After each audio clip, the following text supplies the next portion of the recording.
बाप की पगड़ी बचाने के लिए शादी के लिए तैयार हो गई। निकाह का दिन था। लड़की ने अपने उस लड़के को कॉल की जिससे वो मोहब्बत करती थी और उसे कहा कि शादी में ज़रूर आना। तो लड़के ने मना कर दिया। लड़की के बहुत ज़्यादा इसरार करने पर वो लड़का मान गया।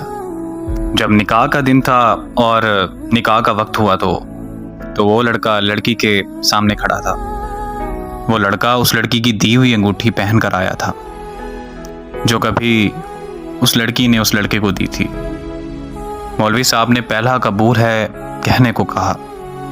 लड़की कांपती हुई आवाज़ में बोली, कबूल है। लड़की ने फौरन लड़के की तरफ देखा और वो गर्दन झुकाए उस लड़की के सामने खड़ा था। मौलवी साहब ने दूसरा कबूल है कहने को कहा तो लड़के ने अंगूठी उतार दी। जब लड़की ने तीसरा कबूल है कहा तो लड़के की आंख से एक आंसू निकलकर उसके रुखसार पर जा गिरा। उस लड़के के हाथ से अंगूठी गिरी और वो चला गया। उस लड़की की रुखसती हुई तो वो लड़की जब घर पहुंची, लड़की की दोस्त भी उसके साथ थी। लड़की अभी जाकर ही बैठी थी, इतने में उसकी दोस्त को एक कॉल आई और कॉल सुनते ही लड़की की दोस्त के हाथ से मोबाइल गिर गया। लड़की के इसरार करने पर लड़की की दोस्त ने उसे बताया कि शादी हाल से जाते वक्त उस लड़के का एक्सीडेंट हो गया और वो वहीं मौके पर मर गया। ये अल्फाज सुनने ही थे कि लड़की के पांव तले ज़मीन निकल गई, मानो जैसे लड़की पर आसमान आ गिरा हो। वो लड़की अपने होश गंवा बैठी थी।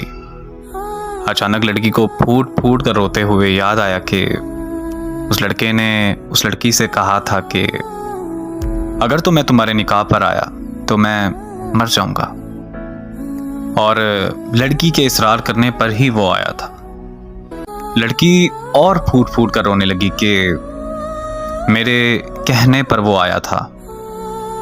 आज के बाद इस बोझ के साथ जिंदगी गुजारनी पड़ेगी कि वो लड़का मेरी वजह से मरा, और इस अजियत में जीना है कि वो मेरी वजह से मरा। मर्द मर तो जाता है लेकिन वो अपनी पहली मोहब्बत को कभी नहीं भूलता। मानो कि उसकी पहली मोहब्बत ही उसके लिए पूरा कुल जहान होती है, और मर्द जिससे सच्ची मोहब्बत करता है तो उसका कब्र तक साथ निभाता है।